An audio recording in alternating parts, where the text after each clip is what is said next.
So you're thinking about moving to Houston, Texas. In this video, we're going to talk about the things that we wish we knew before moving to Houston, Texas. Stay tuned to the very end and we will share with you the best kept secret about Houston that you don't want to miss. We're going to get after it right now.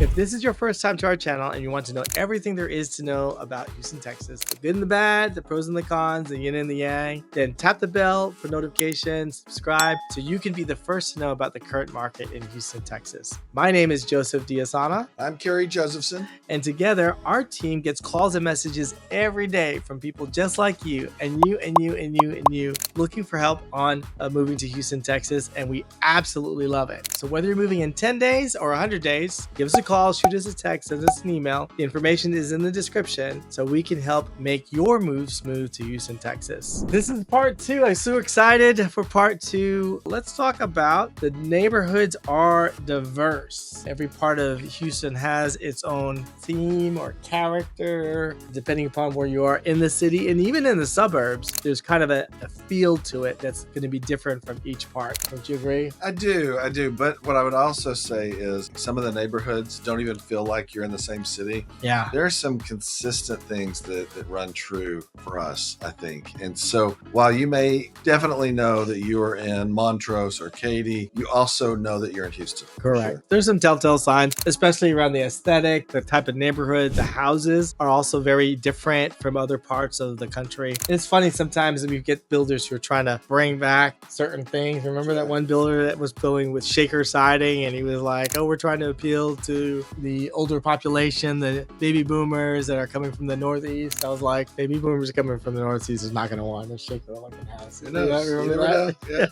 Yeah. So every neighborhood has a specific characteristic. And the other piece I think that was interesting for me is we don't have a really defined plan in terms of how things are rolled out. So you do have like a community or subdivision, and then inside everything's kind of uniform. It feels uniform, but as soon as you get outside, it could be strip center, a cemetery, and then a bunch of other things. And the consistency or uniformity across areas, it goes away. Like I remember our friend came down, my friend from New York, and she goes, okay, where are the slums, Joe? Where are the slums? I'm like, you just got to know where not to go, right?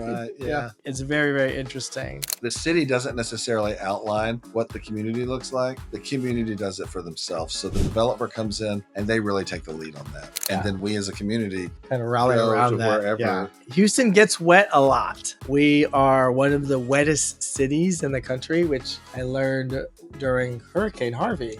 I thought Seattle had more rain than we did because Seattle is always dreary and this and that most of the year. And come to find out, Houston and New Orleans often compete between being number 1, number 2 of the most wettest cities. So we do get quite wet a lot. And sometimes when storms come, it doesn't last because of the Appalachian Mountains. It holds the system in the valley or whatever. So it keeps raining for like weeks. Most storms, unless it's like a major hurricane or tropical storm, it just give it 5 minutes is usually what we say. Just wait 5 minutes. Or people say it's raining and I'll say, well, where are you? That's the other thing that we say a lot, because it could be raining in 2 or 3 parts of Houston and the rest of Houston is completely sunny. It's rare in the United States to be in a rainstorm and see the manhole covers get blown off the sewer system. Here, the water gets pressurized so much because it's moving so fast. It'll push it up those tubes and it literally blows those manhole covers off. And so that is something I had never seen before. I've never seen that. Oh, you haven't? No. If you're out in it, you will see it. For sure. Never seen it. Lived here a while. So, wow, I learned something new. Super interesting. Summer lasts forever. Kind of starts, I want to say May, kind of like the temperature's kind of popping up and it comes back down. It pops up, comes down. It's somewhat mostly June, but July, August. Right now, we're in August at the time of this filming. So I know that probably in 2-3 weeks, it's going to be like, okay, can this thing be over? Because sometimes our heat lasts well into Halloween, right?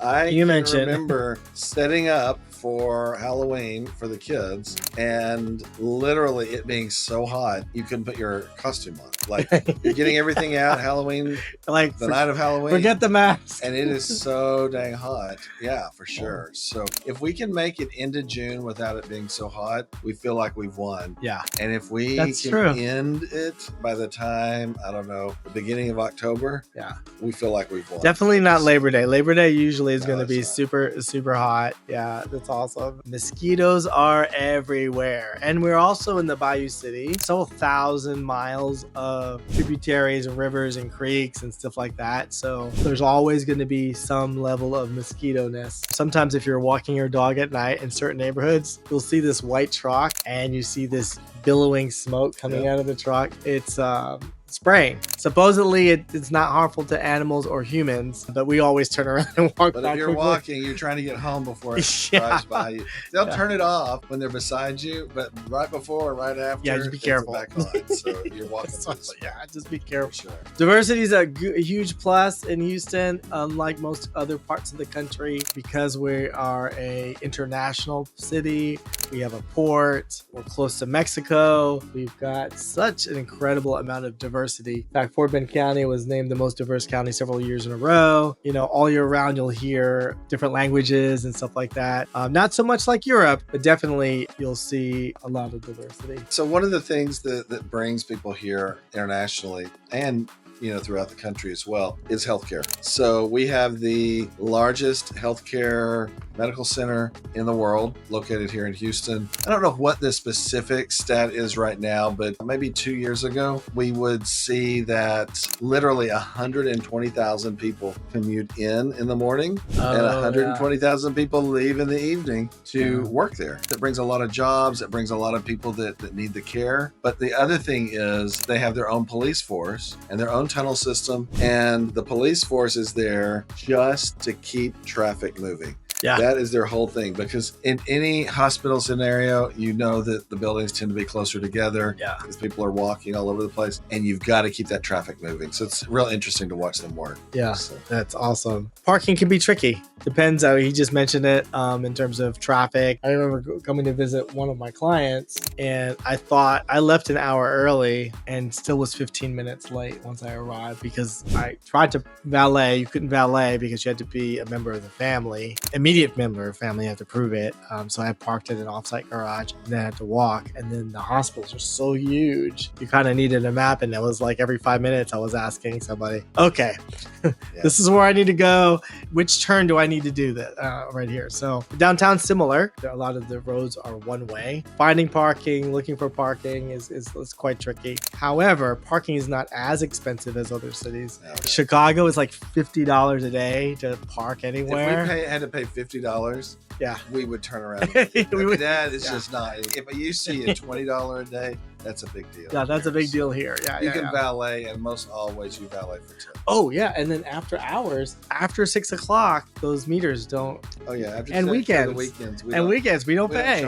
We don't charge. So that's like super awesome. Yeah. The real estate market here is really hot relative to the rest of the country. We don't have those big swings like East Coast and West Coast, but the real estate market here is competitive for a couple reasons. I'm glad it's not super ultra hot. It would make it unaffordable, but because we have lots of land, and then we always believe in, let's just rip it out and start over. So we do a lot of that kind of thing where we do a full new development, and it's like, okay, cool, all right, whatever. And having a lot of land is a benefit and a curse, because I was told when I first came to Houston, and it remains to be the same, and that is, if you can't afford where you want to live, just keep driving.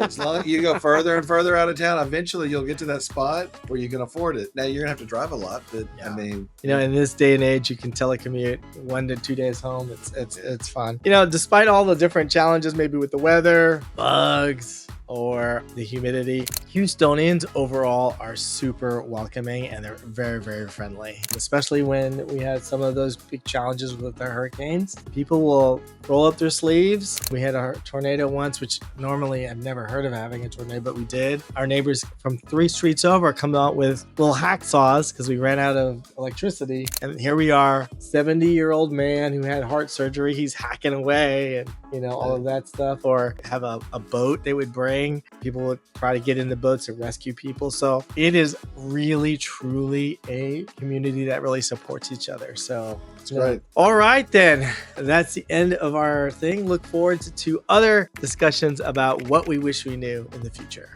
Until then, have a good day, sunshine, and we'll see you around the Bayou City.